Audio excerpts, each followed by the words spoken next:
따라해 주시기를 바랍니다. 양과 이리. 네, 양과 이리. 우리가 어릴 때 읽었던 동화책에 많이 나오던 제목이 양과 이리. 양과 이리. 양과 늑대 뭐 이렇게 되는데, 여러분 오늘 주님께서 우리들에게 예수 그리스도를 믿고 따라가는 사람들, 예수님이 한번 말씀을 하시면 수천 명이 무리들이, 그걸 오클로스라고 해요.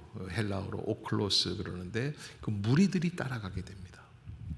그런데 오늘 예수님께서 그 무리들을 따로 구별을 해 주시는데 70명을 그 가운데서 뽑아 주시는 거예요. 그래서 여러분 따라해 주시길 바랍니다. 팬인가 제자인가? 네.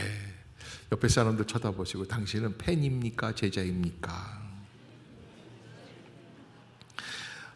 카일 아일드먼이라고 하는 목사님이 팬인가 제자인가라는 책을 쓰셨어요. 그분은 이 팬이라는 것은 마치 운동선수나 여배우를 좋아하고 따르는 것과 같다. 일이 잘 풀릴 때는 예수님을 응원하지만 반대 상황이 돼서 어려움이 오고 고난이 오면 예수님을 따르지 않는 거죠. 등을 돌리게 된다. 응원은 하지만 고통스러운 희생은 하지 않으려고 한다. 그 중에 현대인들이 제일 안 하려고 하는 것 중에 한 가지가 자존심을 버리지 않으려고 하는 거예요. 내가 이렇게까지 하면서 예수를 믿어야 되나 라고 하는 그런 부분들이 있어서 우리가 하나님 앞에서 정말 다시 한번 주님을 따르는 제자가 되기 위해서는 그 부분들을 포기할 수 있는 결단이 있어야 된다. 그래서 응원은 하지만 고통스러운 희생은 하지 않는다. 이게 우리 현대의 신앙인들의 특징이라는 것이에요. 예수님에 관한 것이라는 것은 모르는 게 없어도 그분을 개인적으로는 알지는 못한다.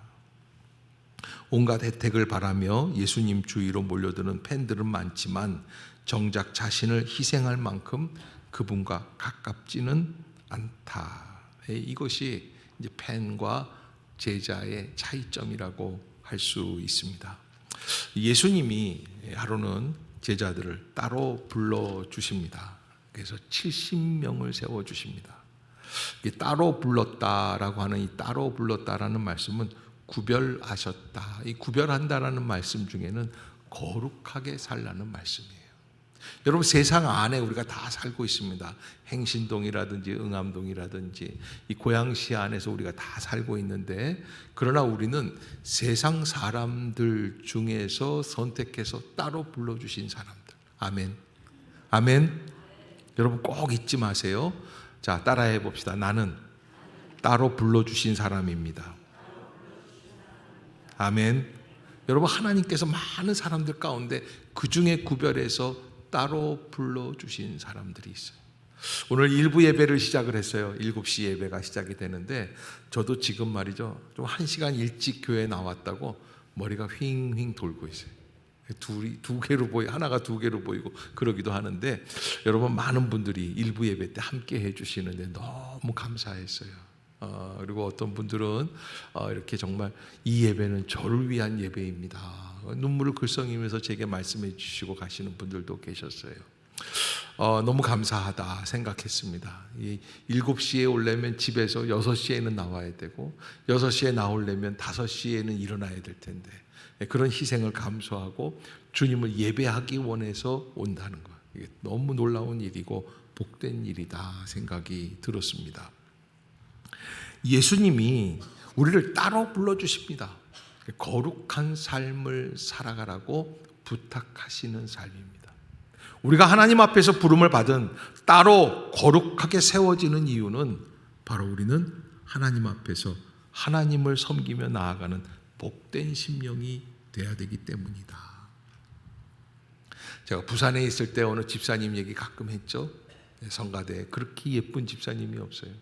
우리 목사님들이, 부목사들이 여러 명 있었는데 다 그 집사님을 좋아하고 카페 하시는 집사님, 인심도 좋아요. 저희들한테 늘 언제나 목사님 오셔서 마음껏 들고 가세요. 그런데 어느 날 제가 부산은행에 들어갔는데 아주 날카로운 여자 목소리가 들리는데 뭐라 그러냐면 뭐라고 니은도 나왔어요. 2년 전년 뭐. 창구에 앉아있는 직원하고 싸우는 여자. 누가 저렇게 몰상식할까? 그리고 이렇게 봤더니 꽝꽝꽝 꽝. 제게는 아주 충격적인 그 천사가 마귀가 되어 있더라고요. 20몇 년 전 청년 사역한 때였는데, 청년 사역 중에서 현진이라는 남자 청년이 하나 있었는데, 단기 선교를 매번 여름마다 갑니다. 단기 선교를 갈 때 보면은 이제 청년들이 고민이 많은데, 학교를 다니는 청년들은 뭐 별 고민이 없지만 회사를 다니는 청년들은 이게 회사에게 2주간 동안 다녀오겠다고, 그리고서는 휴가서를 제출을 하면은 받아줘요, 안 받아줘요? 다 젊은 청년들, 신입사원들이고, 그런데 누가 2주간을 내주겠어요? 근데 현진이라는 애는 그러는 거예요. 못 온다고 그러다가 왔어요, 당일날. 너 어떻게 왔냐? 사직서 내고 왔어요. 사표 쓰고 왔다. 세상에. 그래가지고서는 우리 전 팀원들이 얼마나 기도를 했는지 현진이 잘리지 않게 해달라고. 그런데 알고 봤더니, 나중에 봤더니 이놈이 배짱이 있는 거예요. 그러니까 자기가 얼마나 탁월한 기술이 있더라고요. 그 회사에서는 없어서는 안 되는 중요한 사람이니까 자를 수가 없는 거예요. 그렇게 2번을 사직 사표를 쓰고 갔다 왔는데 3년째는 부장이 부르더래요, 먼저. 그러더니 너 왜 이번에는 사표 안 쓰냐? 그랬더니 쓰려고 그럽니다. 그랬더니 아니야, 쓰지 말고 그냥 갔다 와라. 휴가 받아줄게. 그 2주간을. 그러면서 그 현진이가 저한테 뭐라 그러냐면, 목사님, 제가 아주 충격적인 얘기가 있었다. 그래서 뭐냐 그러니까, 부장이 이번에는 저걸 내줬대요. 저 단기 선교 비용을 내줬다. 헌금을 해줬다. 그러니까 한 100만 원쯤 되는데, 그러면서 이거는 회사에서 주는 게 아니라 내가 내 돈으로 주는 거다. 근데 그 돈 준 게 충격이 아니라 그 다음 말이 더 충격이었어요. 조용한 데 데리고 가더니 그러시더래요, 부장님이. 나도 안수 집사야. 그러더라고요. 꽝꽝꽝. 현진이 말에 의하면 그분은 예수를 믿는 사람이어서는 안 된다는 거예요. 왜? 세상 사람들보다 더 몰상식한 부분이 있고, 세상 사람들보다 더 추한 부분들도 많이 갖고 있는 분들이에요. 여러분, 우리가 살고 있는, 우리가 몸담고 있는 직장에서 내가 예수 믿는 사람, 내가 집사라는 직분을 갖고 있고, 내가 장로라는 직분을 갖고 있고, 내가 목회자라고 한다고 얘기했을 때 그 사람이 놀래 자빠지면 그 책임은 누구에게 있습니까? 나에게 있다는 거예요. 우리가 교회에 나와서 1시간 동안 예배를 드리고 끊임없이 찬양하는 것은 우리가 열심히 하지만 좋은 믿음이 있습니다면 무엇이 있어야 돼요? 좋은 마음도 있어요. 세상에 나아가서 내가 그 자리에 어떻게 서서 어떻게 감당해야 될지를 우리 스스로가 한 번 더 살펴봐야 합니다. 옆에 사람 쳐다보세요. 그리고 그렇게 얘기해 보세요. 믿음대로 살고 있습니까? 이게 여러분들에게 중요한 이슈가 될 수 있기를 주의 이름으로 축복합니다. 믿음대로 살고 있습니까? 내가 내 동네에서, 우리 동네에서, 제가 여러분 과거에 처음 전도사 할 때였어요. 20대에 전도사를 하고 있는데, 한 번 어느 집사님이 저한테 감사하게도 전도사님, 그때는 저녁 예배가 있었거든요. 저녁 7시 예배가 있는데, 그때까지 교회에서 기다리고 있으면 배도 고프고 집에 와서 밥을 주신다는 거예요. 그래서 갔어요. 갔는데 그분이 얼마나 정신이 없는지 저한테 약속을 해놓고 외출을 하신 거예요. 그런데 어린 저는 먹는 게 너무 중요하니까 계속 쉬지 않고 노크를 하니까 옆집 할머니가 나오더라고요. 누구셔? 저 이 교회 여자 집사님이 다니시는 교회 전도사인데 안 계셔가지고. 그 할머니가 깜짝 놀라요. 그 옆에 내가 교회 집사야? 내가 그 말을 하지 말걸. 지금 같으면 초인종 한번 눌렀다가 안 나오면 그냥 나갈 텐데, 그때는 그렇게 먹는 게 중요했어요. 주여, 오늘 이 집을 정해 주셨는데 어디 가서 먹으란 말입니까? 그러고서는 그걸 왜 이렇게 그랬는지 모르겠는데 저는 충격을 받은 거예요. 그 할머니가 그 옆에 내가 교회 집사야? 그 다음에 저한테 뭐라고 얘기를 하시더라고요. 근데 그 얘기까지 다 옮기지는 못하겠는데, 그 사람 좀 교회 좀 안 다니게 하라고 그러더라고요. 그만큼 세상 사람들은 우리가 예수를 믿는 사람이라면 어떻게 살기를 원하고 있는 거예요? 구별된 삶을 살기를 원하고 있는 거예요. 아멘. 아멘. 따라해 봅시다. 나는 구별된 삶을 위해서 하나님이 따로 부르셨습니다. 여러분, 구별된 삶이라는 건 여러분 예전에 목사님들이요 설교하고 뭐 부흥회 같은 거, 설교 보통 할 때는 그렇게 안 하셨는데 부흥회 같은 거 할 때는 하얀 양복을 입습니다. 그리고 구두까지도 백구두를 신으세요. 그거 왜 그렇게 하셨을까요? 천사들이 흰 옷 입고 하는 그런 그래서 목사님들이 흰 옷을 그렇게 입고 우리는 그게 대단한 걸로. 그리고 목소리도요 어떻게 할렐루야 여기에 성령께서 임하고 뭐 이렇게 말씀을 하시죠.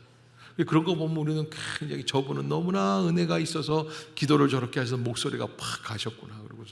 그러고는 너 그게 굉장히 귀하게 보이고 하얀 옷을 입고서 나오시면 마치 성령께서 와 계신 것 같은 그런 느낌을 받기도 했었는데, 주님이 제자들을 따로 불러 세워주시는 구별된 삶은 하얀 옷 입는 게 아니에요.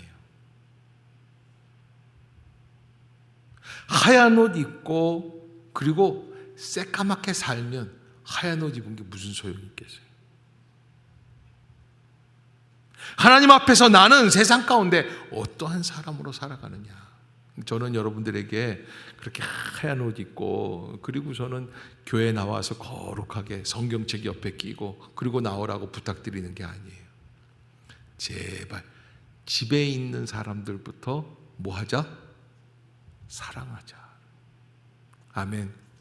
그리고 옆에 앉아있는 사람부터 뭐 하자? 사랑하자. 우리가 뭐 다른 거 할 게 아니라 옆에 계신 분들, 가까이에 있는 분들, 특별히 집에 있는 분들, 여러분 사실 인간이 살다 보면은 제일 힘든 게 사랑해 주는 거예요. 변함없이 사랑해 줘. 사랑하려고 하다가도 어떻게 돼요? 그냥 이렇게 되잖아요. 그게 우리 인간의 마음. 그렇기 때문에 하나님의 은혜 안에서 내가 어떻게 제자로서 살아가야 할까? 그러기 위해서는 가장 가까이에 있는 사람들을 사랑으로 섬기게 하여 주시옵소서. 이해하고. 그래서 막 치밀어 오를 때도 있죠. 그러나 좀 다르게 하나님 앞에서 하나님께 영광을 돌릴 수 있는 믿음의 성도들이 되시기를 주의 이름으로 축복합니다. 자, 오늘 1절에 보면 주님이 따로 70인을 세우셔서, 왜 하필 70인일까요? 왜? 그 당시에는 all nations, 세계 열방이 몇 개의 민족? 70개의 민족이라고 생각을 했어요. 창세기 10장에 보면 노아의 후손들이 퍼져나가는데 70여 족으로 흩어져 사는 거예요. 그래서 70일, 요즘은 세계 무슨 중요한 기관들에서 통계를 내면 약 한 234개국 정도 된다고 그러더라고요. 요즘 같으면 아마 200여 명을 파송해야 되지 않을까. 그래서 오늘 본문 1절을 다시 보면 친히 어떻게 하는 동네, 예수님이 가시려고 하셨던 그 동네로 파송해 주셨다. 그러니까 여러분, 우리가 행신동에 살고 있습니까? 또 응암동에 살고 있습니까? 화정동에 살고 있습니까? 여기 저 원흥에 살고 있습니까? 서정마을에 살고 있습니까? 친히 그곳에 가시려고 하는데 대신 누구를 보내신 거예요? 너를 보내신 게 아니라 나를 보내신 거예요. 아멘. 아멘. 따라해 봅시다. 내가 파송받은 사람입니다. 그러니까 오늘 집으로 들어가실 때 어떻게 해야지 돼요? 안녕하십니까? 저는 여러분들의 구원을 위하여 파송받은 이 암흑의 집사라고 합니다. 가족 식구들에게 들어갈 때부터 또 자빠져 있어! 그러고서는 막 이러지 말고, 밥 먹었으면 치워야지, 이게 뭐야, 뭐 이런 식으로 짜증내지 말고 하나님 앞에서 나는 이 사람들을 위해서 따로 친히 가시려는 각 동네와 지역으로 둘씩 앞서 보내셨다. 누구보다 앞서서? 예수 그리스도보다 앞서서 보내셨다. 미리 가서 그들에게 오실 분이 누구이신지를 미리 알려주라는 거예요. 남편이 믿지 않는 것에 대해서 비관할 게 아니라 미리 앞서서 내가 그에게 예수 그리스도의 사랑의 복음을 어떻게 전해야 될 것이냐를 생각해 보라는 것이죠. 그러면 우리가 어떻게 주님 앞에서 그 일을 감당해야 될 것인가? 여러분 오늘 본문 2절에 보면 2절을 한번 읽어봅시다. 시작. 이르시되 추수할 것은 많되 일꾼이 적으니 그러므로 추수하는 주인에게 청하여 추수할 일꾼들을 보내주소서 하라 하시니라. 아멘. 추수할 것은 많되 일꾼은 적으니, 추수할 것은 많되 일꾼은 적으니. 석이 이런 한 선교학자의 통계가 있습니다. 100년에 360명, 예수 믿는 사람 한 사람당 360명. 지금부터 2000년 전에 그랬다는 거죠. 그 다음에 석이 1000년, 한 사람당 220명. 석이 1500년, 한 사람당 69명. 1900년대에는 27명으로 줄고 지금 2000년대에는 7명으로 줄었어요. 그러니까 여러분 인구가 많아져요. 세계 인류 인구가 많아집니다. 그런데 그 인구들 가운데 예수 믿는 사람들도 많아집니다. 20억이 넘습니다. 그러한 무한한 인구들을 주신 이유가 어디에 있다는 거예요? 바로 전하게 하기 위해서 세워주셨다. 그래서 추수할 것은 많되 일꾼은 적으니 주인에게 청하여 추수할 일꾼들을 보내주소서. 한 명이 이 땅에 사는 7명의 영혼을 품고 전도하면 세계는 복음화될 수 있다. 미전도 종족이라고 할 수 있는 복음을 아직까지 받아들이지 못하는 종족이 약 10만 명 이상 되는 종족들은 639개 종족뿐이라는 거예요. 이건 굉장히 기가 막힌 굿뉴스예요. 얼마 남지 않았다는 거예요. 무슨 얘기냐? 여러분 700명만 선교사 미전도 종족 보내면 어떻게 돼요? 다 복음을 받아들이는 거예요. 그것밖에 안 되는 거예요. 그러기에 하나님 앞에서 구속의 역사를 바라보면서 나는 추수할 일꾼으로 살게 하여 주시옵소서. 추수할 일꾼이 적어지고 있다. 주님은 우리에게 탄식하며 말씀해 주시는 거예요. 다니엘서 12장 3절에 보면 지혜 있는 자는 궁창의 빛과 같이 빛날 것이다. 많은 사람들을 옳은 대로 돌아오게 한 자는 별과 같이 영원토록 빛나리라. 따라해 봅시다. 많은 사람들을 옳은 대로 돌아오게 한 자는 별과 같이 영원토록 빛나리라. 여러분 어떤 분이 저한테 그러시더라고요. 이 목사 요즘 물광 냈어? 그래서 난 물광이 뭐냐 그랬더니 여자분들이 피부를 아주 예쁘게 하기 위해서 물광은 어떻게 내는 건지 모르겠어요. 그러니까 물광을 낸다는 거예요. 피부가. 그러면 피부가 뽀얘진다는 거예요. 아는 분은 저한테 전화를 좀 해주세요. 그런데 여러분 그렇게 물광을 내야 빛나는 게 아니라 많은 사람들을 어디로 돌아오게 하는 사람? 옳은 대로 돌아오게 하는 사람. 그게 무슨 얘기입니까? 복음을 전하는 사람들에게 하나님이 그들에게 합당한 은혜를 주신다라고 하는 것입니다. 야베스의 기도라고 하는 유명한 책이 있었어요. 브루스 윌킨슨이라고 하는 목사님이 쓰셨어요. 이 책을 쓰고 나서 줄곧 그분은 나도 존귀한 인생이 무엇일까? 야베스처럼 그렇게 되려면 어떻게 해야 될까? 묵상하다가 마침내 자기가 살아가고 있던 모든 미국에서의 삶을 정리하고 아프리카 선교사로 떠나게 되었다. 왜? 여러분 선교가 왜 특권인 줄 아세요? 온갖 좋은 은사와 온전한 선물이 다 위로부터 빛들의 아버지께로부터 내려오시기 때문에 그래요. 오늘 본문에서 예수님은 제자들에게 뭐라고 말씀을 하시냐면 내가 너희를 보냄이 어린 양을 이리 가운데로 보내는 것과 같다. 조심하라는 거예요. 그러나 어린 양을 이리 가운데 보내면 이 어린 양은 누구만을 의지해야 합니까? 주님만을 의지하는 거예요. 그러기 위해서 4절부터 보면은 전대나 배낭이나 신발을 갖고 있지 말고 길에서 아무에게도 무난하지 말라고. 맨발로 다니라는 얘기가 아니에요. 돈 없이 살라는 얘기가 아니에요. 주님을 의지하라는 거예요. 아멘. 아멘. 한 20년 됐을까요? 초기에 제가 우리 교회 와서 우리 청년들 양육하면서 좀 불어나기 시작을 했어요. 30명에서 50명까지 이렇게 성장했던 그런 기억이 있습니다. 그런데 우리 청년들이요, 이제 점점 부흥되기 시작을 하니까 제가 이 청년들을 데리고 강원도 양양에 있는 제 친구 목사가 목회하고 있는 군인교회를 하나 빌려서 거기서 겨울 수련회를 하게 됐어요. 근데 거기 가서 막 찬양하면서 이제 겨울 수련회를 하고 있는데, 근데 아이들이 전도하고 싶다는 거예요. 그래서 잘 됐다. 우리가 이제 계획을 했거든요. 그래서 그 아이들에게 양양의 이 지역에 있는 예수를 안 믿는 그런 할아버지, 할머니, 독거노인들 이런 분들 찾아뵈라고.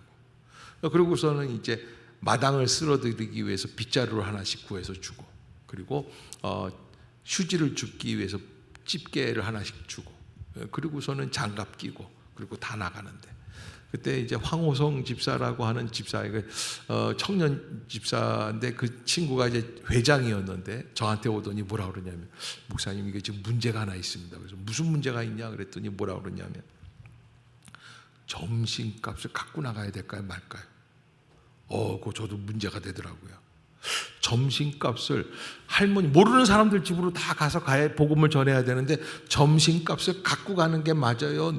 없이 가는 게 맞아요? 빈손으로. 왜 말들이 없어요? 네? 그래서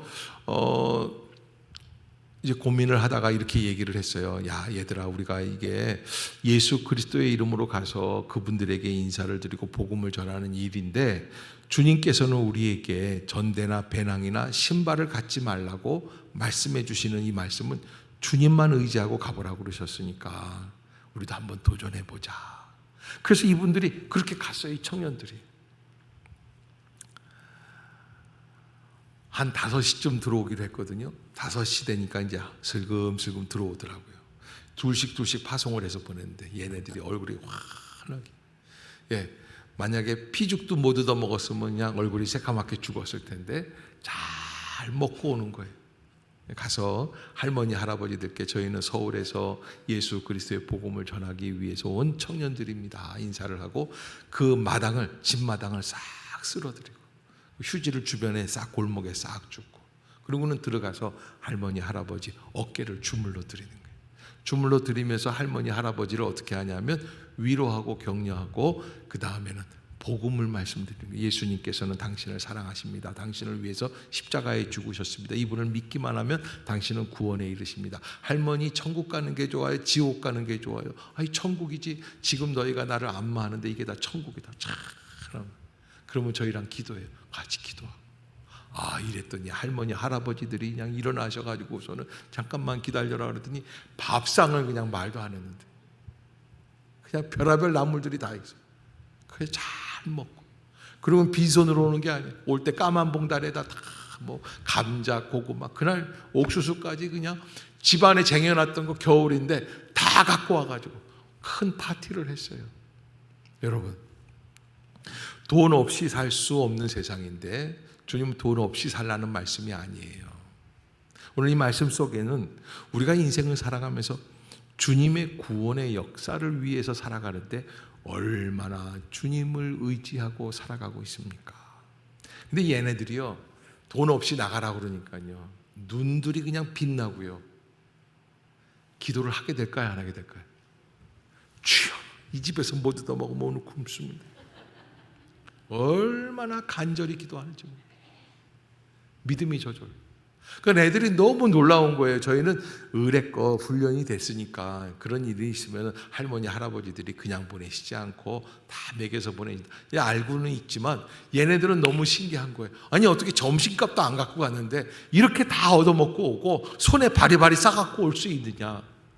여러분, 하나님의 역사가 이루어질 때 그렇게 해주시는 거예요. 그래서 오늘 5절에 보면은 뭐라고 그러냐면, 어느 집에 들어가든지 먼저 말하되 이 집이 평안할지어다. 그게 뭐냐면 샬롬 하는 거예요. 하나님의 평안이 이 가정 안에 거하기를 원합니다. 그러면 여러분 축복을 하는데 이 축복이 어떤 거냐? 6절을 한번 읽어봅시다. 시작. 만일 평안을 받을 사람이 거기 있으면 너희의 평안이 그에게 머물 것이요. 옆에 사람 바라보고 당신을 축복합니다. 아멘. 그런데 이렇게 딱 상판떼기를 봐가지고 그 사람이 축복받을 만하면 그 사람이 축복받는 거예요. 근데 상판떼기가 영 아니야. 우거지상이야. 그러면 내가 지금 빈 축복이 어떻게 된다고요? 따라해 봅시다. 도로 저에게로 옵니다. 저는 부자입니다. 그러니까 내가 부자가 되고 싶으면 어떻게 해야 돼요? 자꾸 축복을 해줘요. 돈 많이 버세요. 건강하세요. 행복하세요. 예수 믿고 천국 가세요. 자꾸 축복하다 보면은 그 축복이 누구에게로 온다는 거예요? 나에게로 온다. 그래서 거기 평안을 받을 사람. 그 다음에 이제 여러분 7절에 보면 그 집에 유하며 주는 것을 먹고 마셔라. 그렇게 되어 있어요. 그 집에 유하며 주는 것을 먹고 마셔라. 그러면서 일꾼이 그 삭슬 받는 것이 마땅하다. 옛날 전도인들은 한 집을 선택해서 그 집에서 유하면서 그러면서 전도를 했거든요. 그런데 중요한 건 7절 후반부예요. 이 집에서 저 집으로 옮기지 말라 그랬어요. 따라해 봅시다. 이 집에서 저 집으로 옮기지 말라. 요거 무슨 뜻일까요? 여러분 전도를 해보니까 그 마을에 들어가서 전도를 해보니까 처음에 이 집에서 자기를 들어오라고 그래서 먹여주고 재워준다고 그래서 했는데 꽁보리밥에 고추장 하나만 줄 거예요. 그런데 다음 옆집에 가서 이렇게 복음을 증거하다가 보니까 이 집은 침대, 집이 침실만 5개가 있고 그냥 먹는데 고기 반찬이 나오고 그래서 저녁 먹고 가라 그러고 그렇게 해서 왔더니 어마어마하게 징수선찬을 차려줘요. 자, 그러면 그 앞에 있던 집에 보따리 가지고 일로 와야 되겠어요? 말아야 되겠어요? 우리 같으면 머리로 계산하면 착 해가지고 가야 될 거 아니에요? 왜 가만히들 계세요? 그러지 말라는 거예요. 여러분, 우리가요, 내가 눈으로 바라보고 내 생각대로 판단해서 내가 가고 싶은 길을 내가 가는 게 아니에요. 그냥 남편이랍시고 있는데 그냥 얼굴도 죽상이고 그냥 뭐 말도 안 듣고 그냥 하는 것마다 다 믿고 옆집에 알랑들롱보다 더 멋있는 사람이 이사를 왔어요. 이야, 너무 멋있다. 이 사람 얘기를 해보니까 너무 친절하고 그냥 어떻게 그렇게 꿀이 뚝뚝 떨어지게 그냥 그렇게 바라봐주고 이제 이야, 오늘부터 짐 싸가지고 이 집에서 나가서 옆집으로 가면 되겠구나. 되겠어요? 안 되겠어요? 안 된다는 거예요. 이 말씀 안에는 제자도라는 것은 처음 만나서 처음 들어간 그 집이 하나님이 내게 맡겨주신 집이다. 아멘. 따라해 봅시다. 결혼도 그렇습니다. 옆에 사람 쳐다보세요. 이렇게 얘기하세요. 네 마음대로 바꿀 수 있는 게 아니야. 요즘은 뭐 돌아온 싱글 뭐 이런 게 있는데 사실 결혼도 그래요. 그런데 더 중요한 게 있어요. 제가 결혼 얘기하려고 하는 게 아니에요. 교회도 마찬가지예요. 어떤 분들은 우리 교회 왔다가 이렇게 좋은 목사가 있는데도 모르고 딴 교회로 가겠다는 사람이 있어요. 옆에 사람 쳐다보세요. 좋은 말로 할 때 주저앉으세요. 아멘. 어느 교회가 제일 좋은 교회예요? 어느 목사님이 제일 좋은 목사예요? 이거는 결코 짠 것이 아니에요. 우리가 이 조작이 아니고 무슨 방송을 보면 저 교회 목사님은 조작을 한, 절대 조작을 한, 그냥 자연스럽게 진심을 담은 그런 고백인 줄로 믿습니다. 그렇죠? 근데 왜 그렇게 생각해야 돼요? 하나님이 정해 주신 자리를 지켜 나가기 위한 거예요. 거기에서 은혜가 나요. 나를 좀 몰라준다고, 내가 좀 구박을 받았다고, 내가 힘들다고, 나랑 취향이 안 맞다고 교회를 바꾸거나 그러는 분들이 없기를 주의 이름으로 축복합니다. 여러분, 전도의 대상으로 보면 다 똑같아요. 내가 어떻게, 그래서 어려운 교회 가면 어떻게 생각해야 돼요? 아, 내가 할 일이 너무 많구나. 이렇게 9월 달부터 일부 예배가 시작하면 예배를 2번 드려야 되겠어요? 한 번만 얌체처럼 드려야 되겠어요? 여러분, 우리가 하나님 앞에서 우리가 하나님, 내가 맡겨진 이 자리에서 하나님의 제자로서 믿음의 삶을 잘 차려나갈 수 있도록 주님이 함께하여 주시옵소서. 그것이 제자된 자의 삶입니다. 여러분, 회사도 마찬가지입니다. 옆에 회사에서 오라고 100만 원 더 주겠다고, 1억을 더 준다고 그러면 가세요. 근데 1억 미만으로 얘기할 때는 뭐 손흥민도 옮기잖아요. 뭐 몇 억 더 준다고 그러면 이제 그러잖아요. 뭐 거기까지는 내가 이해하겠는데, 그러나 웬만하면 우리 교회에서는, 우리 회사랜다, 우리 교회에서는 1억 더 준다 이거 올 사람, 그런 사람들은 거의 없지 않겠나 싶은데, 아이가 무슨 말인지 몰라서 웃지도 못하고 그러는데, 아무튼 여러분, 하나님께서 내게 맡겨주신 자리, 사명을 가지고 지켜나갈 수 있도록, 아멘. 그러한 성도들이 다 될 수 있기를 주의 이름으로 축복합니다. 따라해 봅시다. 내 마음으로 사는 게 아니라 사명으로 살게 하여 주옵소서. 아멘. 기도하겠습니다.